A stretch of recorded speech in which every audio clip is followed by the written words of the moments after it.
Yo acababa de firmar mi sentencia de muerte laboral cuando el correo electrónico parpadeó en mi pantalla como un veredicto de un pelotón de fusilamiento. Eliminación de duplicados. Mi nombre, Elena Vargas, estaba tachado en rojo, junto al de otros Queens compañeros que habían sudado sangre por esta empresa durante años. Pero lo que nadie vio venir fue que, esa misma noche, yo activé el virus que devoraría sus cuentas desde dentro. Y para cuando amaneció, había transferido más de 3 millones de euros a una red de paraísos fiscales anónimos, más que el sueldo anual del cabrón que firmó mi despido. Y entonces, con las manos temblando de rabia pura, miré a mi reflejo en la ventana del ático que ya no podría pagar. Esto no es el fin, Javier. Es solo el comienzo de tu infierno personal.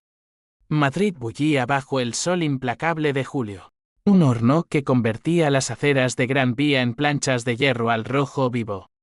Yo caminaba con el taconeo furioso de quien acaba de perderlo todo, el bolso colgando flojo del hombro como un cadáver inerte. El edificio de torres blancas se erguía ante mí. Esa torre orgánica de cristal y hormigón que parecía un dedo acusador apuntando al cielo. Sede de Fintech Iberia. La empresa que me había masticado y escupido como un chicle insípido. 10 años. 10 putos años escalando desde una pasante asustada hasta jefa de ciberseguridad. Y todo para que un memo con corbata de seda me dijera que era redundante. Entré al vestíbulo. El aire acondicionado me golpeó como una bofetada fría. Y el guardia de seguridad, un tipo con bigote de mosquetero y ojos de sabueso, me miró de reojo. ¿Señora Vargas? ¿Viene a recoger sus cosas? Su voz era un ronroneo compasivo, pero yo sabía que, detrás de esa fachada, había un chismoso de primera. Asentí, tragándome el nudo en la garganta que sabía a bilis. Subí en el ascensor, sola, contando los pisos como latidos de un corazón agonizante. En el 10º, las puertas se abrieron a un pasillo desierto, iluminado por luces LED que zumbaban como avispas enfurecidas. Mi oficina, o lo que quedaba de ella, era un mausoleo de cartones apilados. El ordenador ya estaba formateado, el teléfono desconectado, y sobre el escritorio, una caja con mis fotos familiares, mi madre en su lecho de muerte, mi hermano Pablo con su sonrisa torcida antes del accidente, y mi hija Lucía, de 5 años, con trenzas deshechas y ojos que me miraban como si yo pudiera arreglar el mundo entero. Lágrimas calientes me picaron los ojos, pero las reprimí. No aquí. No delante de ellos. Javier Ruiz, el CEO, había orquestado todo. Lo vi esa mañana en la reunión general, transmitida por Zoom desde su yate en las Baleares. Amigos, en tiempos de crisis, debemos ser eficientes. Eliminaremos duplicados para fortalecer el núcleo. Su voz, suave como terciopelo envenenado, había resonado en la sala de conferencias. Duplicados. Así nos llamó. A mí, que había detectado el hackeo ruso del año pasado salvando millones, a Marcos, el contable que equilibraba presupuestos con la precisión de un cirujano, a todos nosotros, piezas prescindibles en su tablero de ajedrez corporativo. Salí del edificio con la caja bajo el brazo. El sol me cegó y el tráfico de la Castellana rugía como un animal herido. Llamé a Pablo desde un banco en el Retiro, el parque donde solíamos jugar de niños. Hermana, ¿qué ha pasado? Suenas como si hubieras visto un fantasma.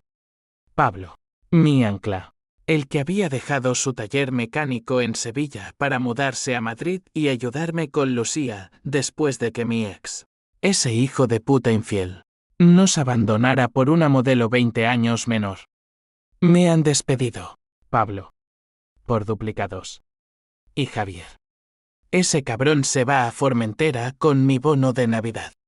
Hubo un silencio al otro lado, roto solo por el graznido de un cuervo en el roble sobre mi cabeza. Ven a casa. Lucía te necesita. Y yo. Yo te ayudo a planear algo. No vas a caer sin luchar. Su voz era acero templado, la misma que usaba para negociar con proveedores que intentaban estafarlo. Colgué y miré el lago Artificial, donde patos nadaban indiferentes a mi tormenta interna. La rabia empezó a bullir, un volcán dormido despertando en mis entrañas. No era solo el dinero, aunque los 120.000 euros anuales eran mis salvavidas para la hipoteca y las terapias de Lucía. Era la humillación. La traición de una empresa que juré proteger, liderada por un hombre que me había prometido ascensos en cenas regadas con Rioja, solo para apuñalarme por la espalda cuando las acciones cayeron un 2%. Esa noche, en el piso de Pablo en Chamberí, un ático modesto con vistas a la sierra que olía a aceite de motor y paella recalentada, le conté todo.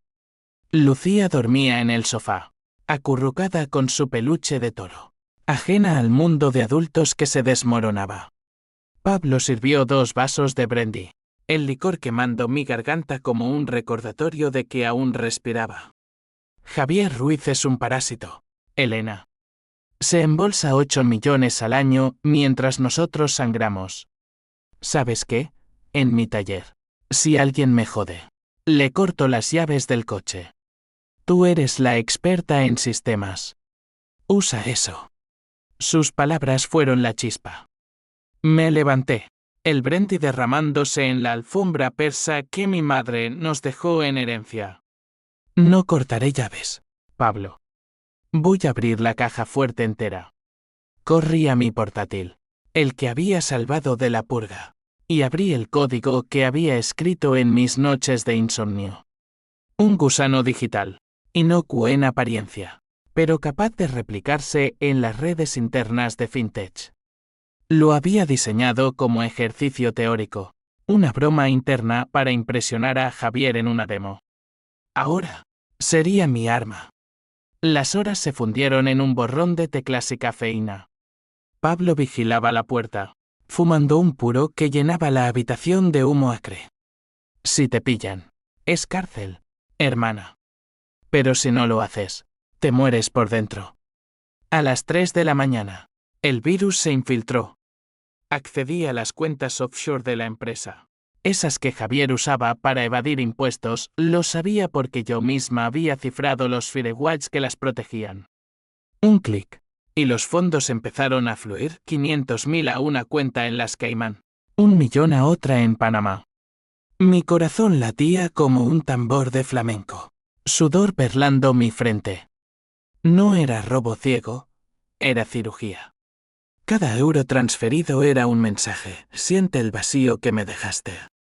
Al amanecer, el sol tiñó las persianas de oro falso, y yo colapsé en el sofá junto a Lucía.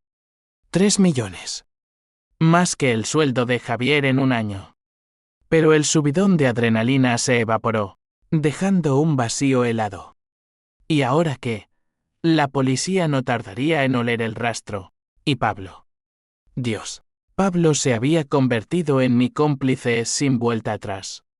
Miré a mi hija, su pecho subiendo y bajando en sueños inocentes. Y por primera vez, el miedo me arañó el alma. Esto no era venganza, era un incendio que devoraría todo lo que amaba. Los días siguientes fueron un torbellino de paranoia y euforia contenida. Madrid, esa bestia de hormigón y neón, parecía conspirar contra mí. Cada sirena de policía era un aullido dirigido a mi puerta. Cada mirada en el metro un dedo acusador. Me mudé temporalmente al piso de Pablo, fingiendo que era por tiempo de calidad familiar, pero en realidad para vigilar las noticias. FinTech Iberia emitió un comunicado lacónico: incidente cibernético menor. Operaciones normales. Menor. Ja. Sabía que Javier estaba sudando balas en su ático de Salamanca, rodeado de abogados que cobraban por hora más de lo que yo ganaba en un mes. Lucía notaba algo. Mami, ¿por qué papá no viene a casa? ¿Y por qué tío Pablo grita tanto por las noches? Su pregunta, inocente como un rayo de sol filtrándose por las rendijas, me partió en dos. Le mentí. Como siempre, papá está en un viaje de negocios, cariño. Y el tío está viendo fútbol. Pero por dentro, la culpa me rolla como un ácido. Mi ex, Roberto, había sido el primer traidor, me dejó por una contable de ojos verdes y curvas que prometían juventud eterna. Elena, eres demasiado estable, me dijo una noche de tormenta, mientras empaquetaba sus maletas. Estable. Como si ser la madre soltera que pagaba facturas y asistía a recitales escolares fuera un pecado mortal. Pablo se convirtió en mi sombra. Dejó el taller por completo, alegando vacaciones. Y pasábamos noches enteras revisando los flujos de dinero. Mira esto. Elena, Javier acaba de transferir 200.000 a una cuenta en Mónaco. Lo interceptamos. Sus ojos brillaban con una ferocidad que no le conocía. La misma que usó cuando nuestro padre murió en esa mina de carbón en Asturias, dejando deudas que nos ahogaron durante años. Pablo siempre había sido el protector, el que repartía puñetazos en las tabernas de barrio para defender mi honor cuando los chicos me miraban mal. Ahora, su lealtad me aterrorizaba. Y si nos pillan, Lucía necesita un padre, no un tío en Alcalá el Meco. Entonces hazlo por ella, replicó, sirviendo café negro como el petróleo. Javier no solo te despidió, te robó el futuro. Recuerda cómo te prometió esa vicepresidencia si jugabas limpio.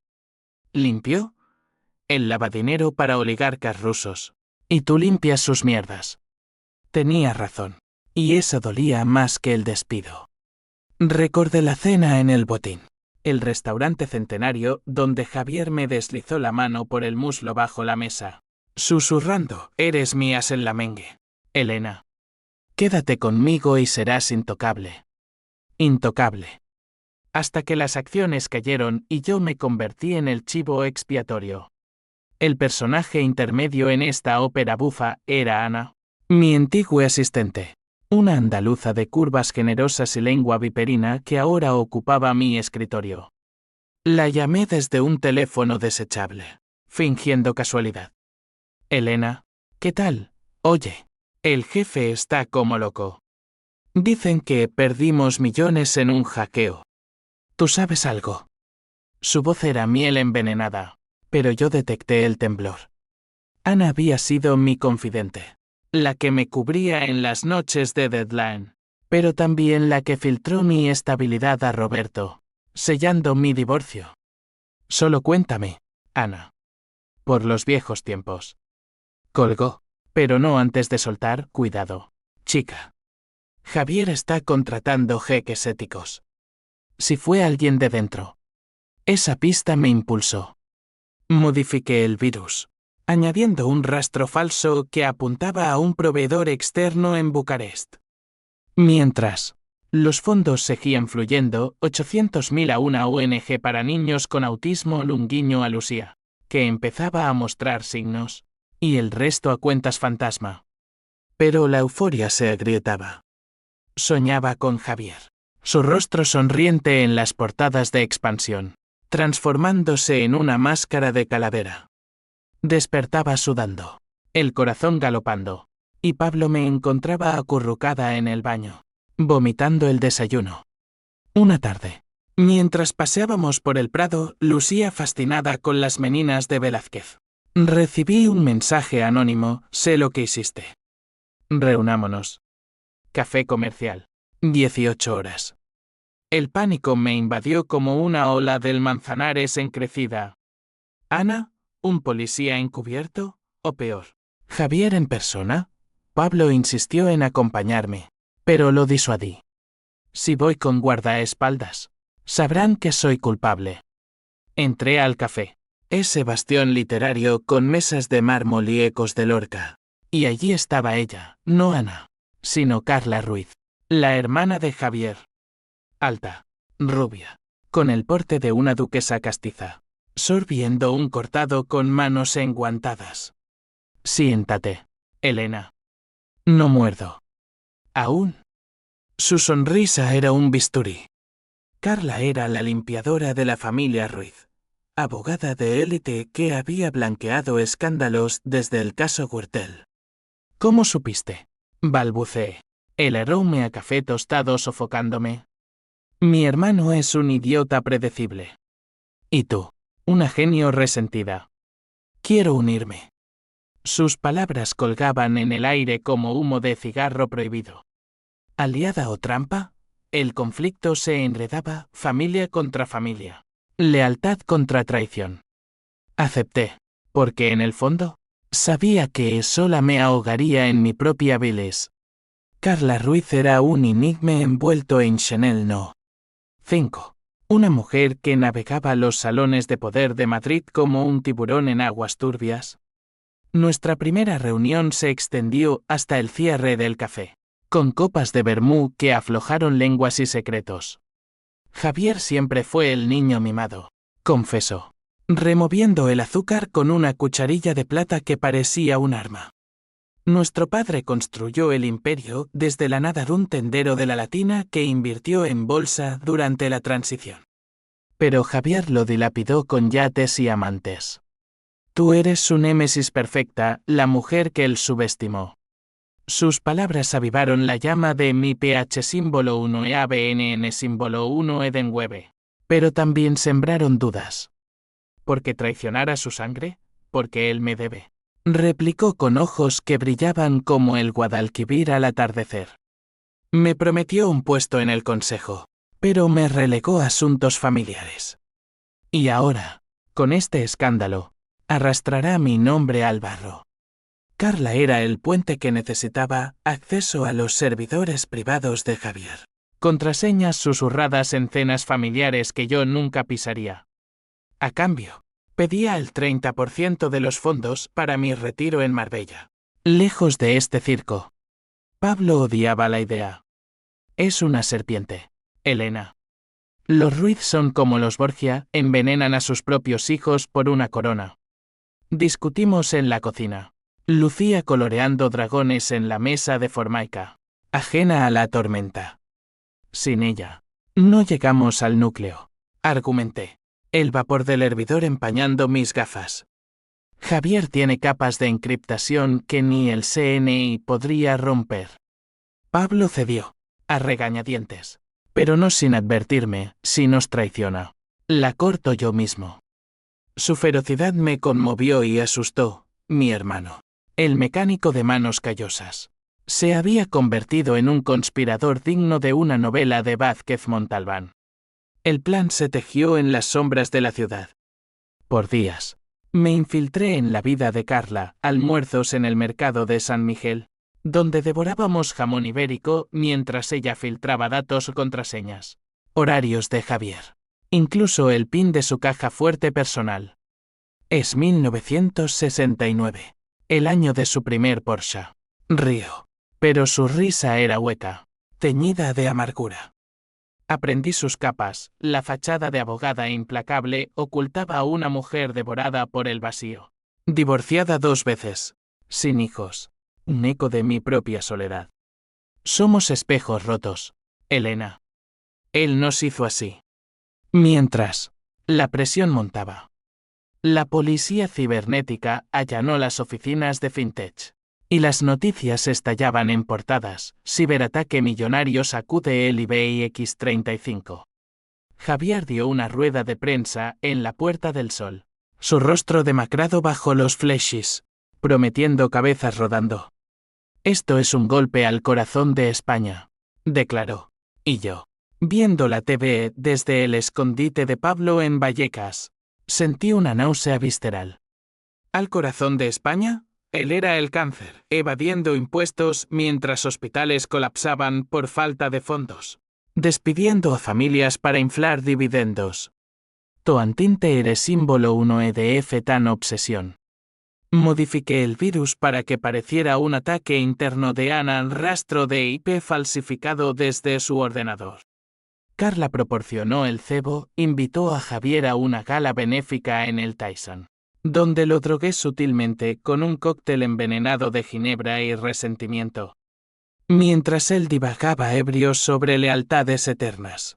Yo accedí a su móvil vía BLUETOOTH, descargando llaves privadas.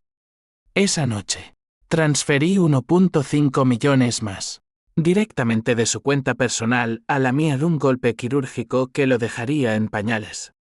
Pero el H-1E1 y H-1E-ADN empezó a filtrarse como lluvia por una gotera. Lucía enfermó, fiebre alta, delirios sobre monstruos en su armario.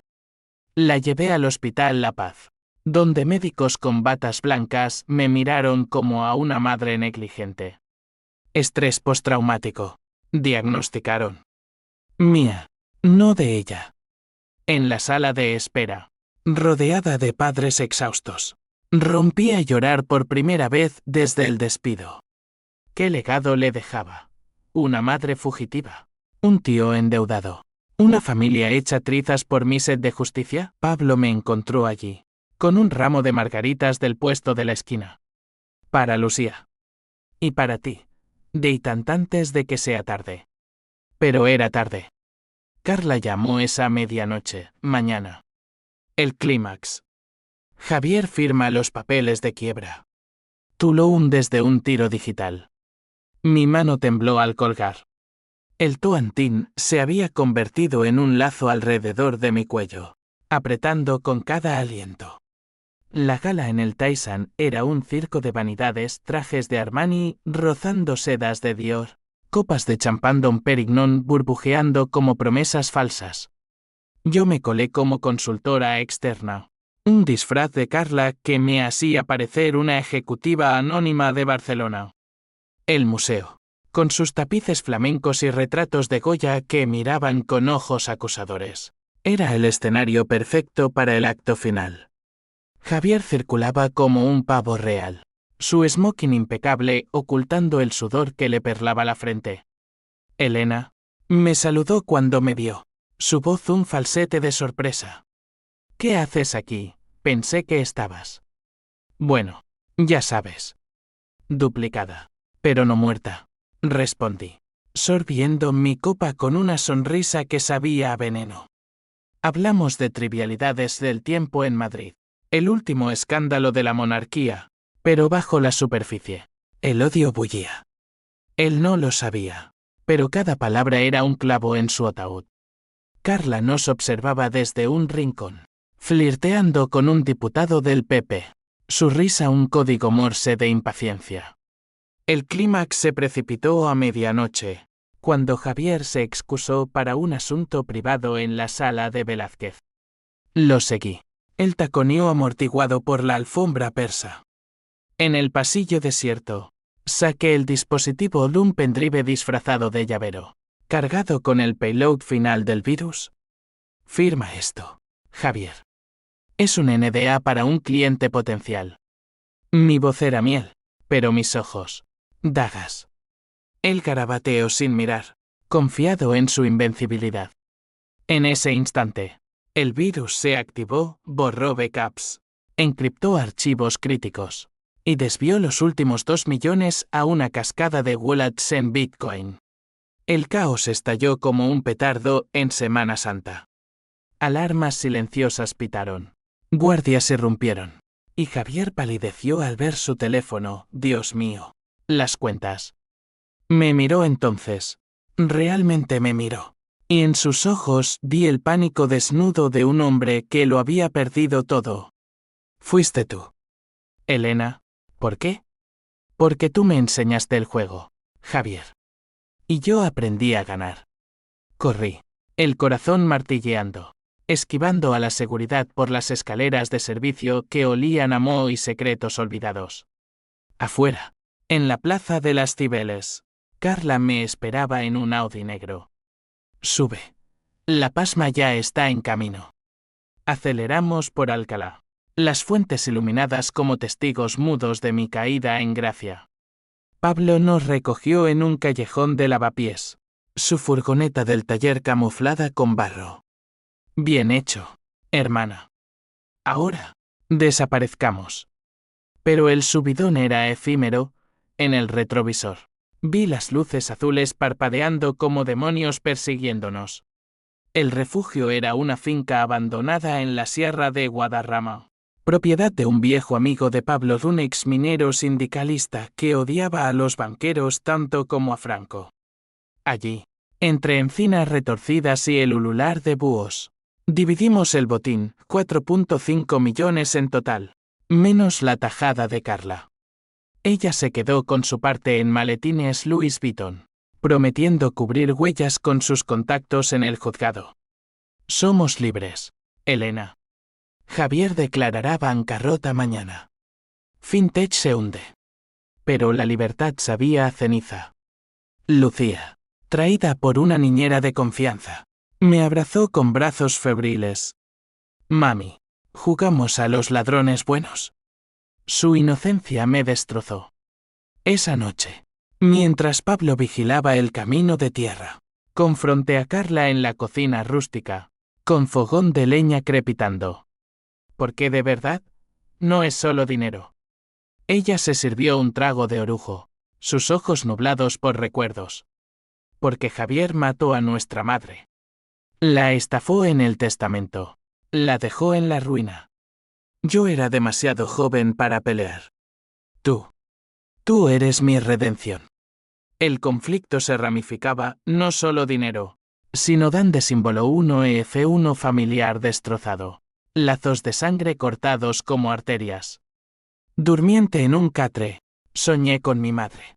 Su rostro arrugado por años de lavandería en el rastro, susurrándome, la venganza es un huésped que nunca se va, hija. Desperté con el alba, el rocío helado en las sienes, sabiendo que el clímax había sido solo el preludio de un abismo mayor. La noticia explotó como una bomba en el país.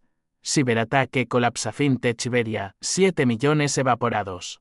CEO en paradero desconocido. Javier había huido a su yate, pero los acreedores lo alcanzaron en alta mar, escoltado por la Guardia Civil. Fotos suyas, esposado en el puerto de Ibiza, circularon como virales en X, el león domesticado. Barba descuidada, ojos hundidos como pozos de petróleo seco. Yo lo vi desde la finca. El portátil sobre una mesa coja, riendo y llorando a la vez. Justicia. ¿Pero a qué precio? Carla desapareció 2 días después. Su Audi encontrado en un arcén de las 6 con las llaves puestas y una nota. Gracias por el boleto a Marbella. No me busquen. Pablo maldijo en aragonés. Su dialecto de minero, puta traidora, nos vendió. Revisamos los logs, ella había desviado 500.000 extras a una cuenta en Suiza, bajo un alias que olía a paraíso fiscal.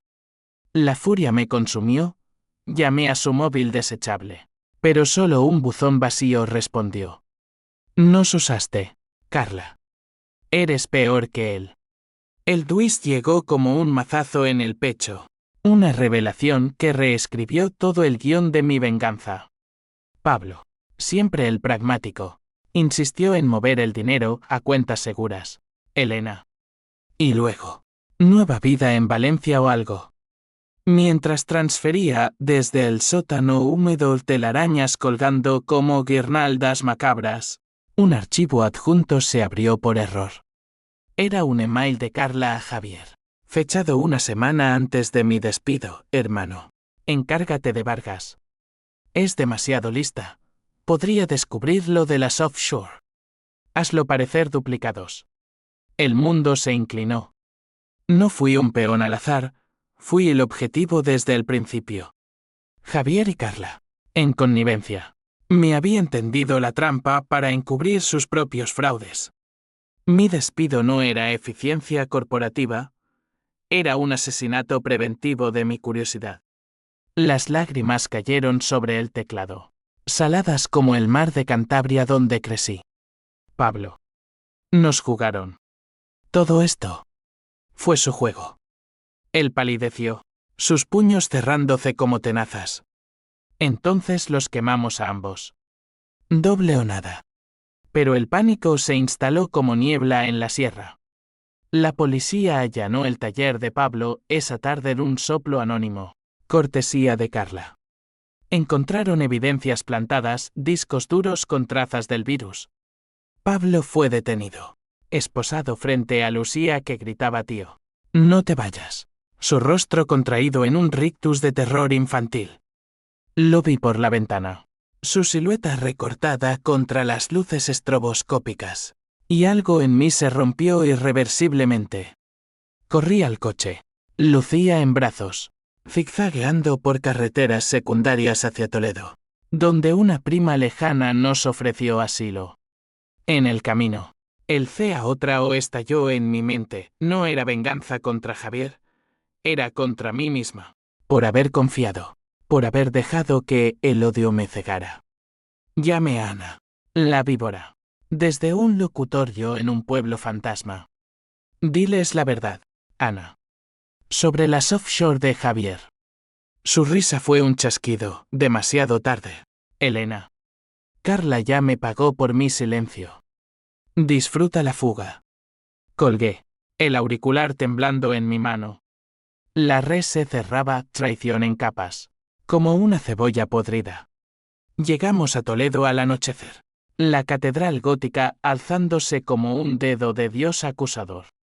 Mi prima, Rosa, nos recibió con sopa de ajo y abrazos que olían a lavanda. Quédate lo que necesites, sobrina. Pero la ley te alcanzará.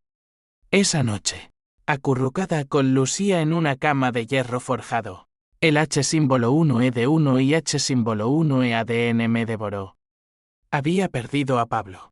Mi ancla, mi carrera, mi honor, y peor, la inocencia de mi hija, que ahora preguntaba por los hombres malos que se llevan a la gente.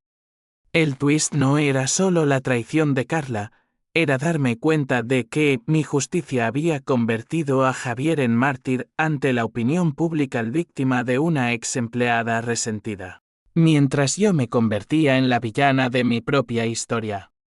Los meses en Toledo se estiraron como chicle viejo. Un exilio disfrazado de sabático. Rosa nos alquiló una casita en el barrio de la Judería, con vistas al Tajo que serpenteaba como una vena abierta bajo puentes medievales. Lucía se adaptó con la resiliencia de los niños. Hizo amigos en la escuela parroquial, pintando toreros y alcázares en lugar de dragones. Pero yo era un fantasma, revisando noticias en un viejo Nokia prepago, contando los días hasta que el cerco se cerrara. Pablo salió en fianza gracias a un abogado pro bono, un viejo amigo de Rosa. Pero la cárcel lo había marcado, ojeras como surcos de arado, manos que temblaban al encender un cigarro. Lo haré de nuevo, Elena. Por ti, me dijo en su primera visita, trayendo dulces de la pastelería de la Plaza Zocodover. Pero sus ojos mentían, el encierro lo había quebrado, convirtiendo al protector en un hombre que saltaba ante sombras. Javier, meanwhile, se reinventó, un podcast de resiliencia empresarial desde su exilio dorado en Andorra, culpándome en cada episodio. Elena Vargas, la duplicada que se volvió depredadora. Aprendan de mi error, confíen, pero verifiquen. Sus palabras me llegaban como balas en el pecho, amplificadas por tertulias en La Sexta, donde expertos lo pintaban como visionario caído. Carla fue la guinda del pastel amargo. La encontré en Marbella. Vi a un contacto de Rosa de un detective privado que cobraba en favores. Vivía en una villa blanca con piscina infinita, rodeada de yates y amantes temporales. La confronté en un café frente al mar, el viento salino azotando mi falda como un látigo. Traicionaste a tu hermano por venganza, y a mí por codicia. Valió la pena. Ella levantó la vista de su iPad, impecable en bikini cubierto por caftán de lino. Valió cada euro, Elena. Javier era el cáncer, yo, el bisturí. Tú fuiste el catalizador.